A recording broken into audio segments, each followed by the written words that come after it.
অনেক সময় আমাদের সেমাই খেতে অনেক ইচ্ছা করে, কিন্তু বাসায় দুধ না থাকার কারণে কিন্তু আমরা খেতে পারি না। আর দুধের কিন্তু এখন অনেক দাম। আপনারা চাইলে কিন্তু এভাবে খুব সহজেই সেমাই রান্না করে খেতে পারেন, অনেক সুস্বাদু হয়। আমি এখানে 1 টেবিল চামচ ঘি দিয়ে দিয়েছি, আর ঘি দিলে স্বাদটা অনেক বেশি হয়। আপনারা চাইলে সয়াবিন তেল দিয়েও করতে পারেন। আর দিয়েছি গরম মশলা, আর কিছু বাদাম, আর কিছু কিশমিশ। এই সবগুলো উপকরণ একসাথে সুন্দর করে ঘিয়ের সাথে ভেজে নিয়েছি, আর দিয়ে দিলাম আমি সেমাই। এখানে আমি 1 প্যাকেট পরিমাণ সেমাই নিয়েছি, আর সেমাইগুলোকে আমি একটু ভেঙে নিয়েছি।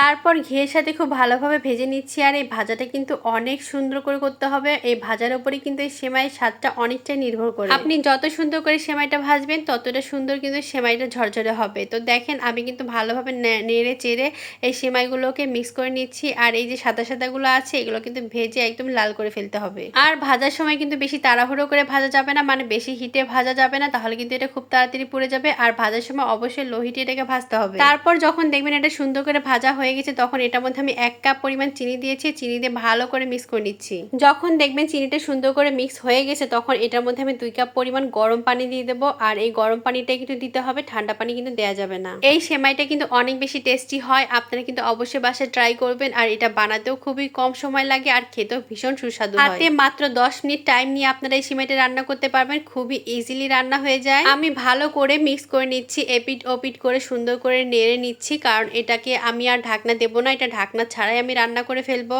10 থেকে 15 মিনিট আমি মিডিয়াম হিটে এই সেমাইটাকে রান্না করে ফেলবো। আর এই সেমাইটা কিন্তু আমি ঢাকনা দেবো না, কারণ আমার ঢাকনা ছাড়াই সেমাইটা সুন্দর মতো সিদ্ধ হয়ে যাচ্ছে। আর যে কোনো মিষ্টি খাবারে যদি আপনি সামান্য পরিমাণে লবণ অ্যাড করেন তাহলে কিন্তু টেস্ট অনেক বেশি বেড়ে যায়। তাই আমি এখানে খুব সামান্য পরিমাণে লবণ অ্যাড করেছি, আর লবণ দিয়ে আর একটু ভালোভাবে মিক্স করে নিচ্ছি। আর আমার ঝোল কিন্তু মানে পানি কিন্তু অনেকটাই শুকিয়ে গিয়েছে। আমি তারপর এটাকে একটু নাড়াচাড়া করে নিচ্ছি পানিটাকে ভালোভাবে শুকানোর জন্য। আমার জালটা কিন্তু একদমই এখন কমে আছে। তো দেখেন আমার সেমাই কিন্তু অলমোস্ট হয়ে গেছে।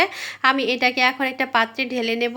এই সেমাইটা রান্না করার সময় অবশ্যই পানি কিন্তু আগে কম দিতে হবে, বেশি পানি একবার অ্যাড করবেন না। পরে কিন্তু পানি চাইলে আপনারা একটু দিতে পারবেন, কোনো সমস্যা নাই এই সেমাইয়ের ক্ষেত্রে। আমার সেমাইটা দেখে মনে হচ্ছে অনেক আঠালো হয়েছে, আসলে বিষয়টা এমন না। আমার সেমাইটা যখন ঠান্ডা হয়ে যাবে তখন ঝরঝরে হয়ে যাবে।